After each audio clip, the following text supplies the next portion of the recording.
ایک دن ایک گاؤں میں ایک ذہین بوڑھی عورت رہتی تھی۔ اس کے 3 بیٹے تھے جن کا نام تینوں مختلف مسائل کی وجہ سے مشکلات میں پڑے رہتا۔ پہلا بیٹا لالچ تھا جو بس زیادہ دولت کمانے کی چاہت رکھتا تھا۔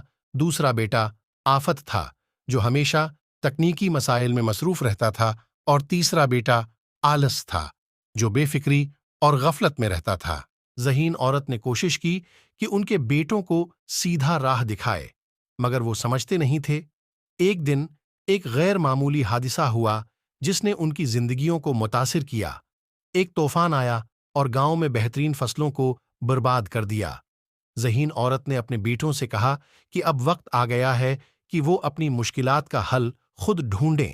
پہلا بیٹا لالچ نے بغیر کاروبار شروع کیا اور دولت کمانے کی کوشش کی، مگر اس کا عجب کوئی فائدہ نہیں ہوا۔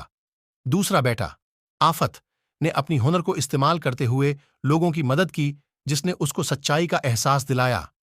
اور تیسرا بیٹا آلس نے زندگی کی لذتوں کو سمجھا اور اپنے عہدہ کو پورا کرنے میں دل لگا دیا۔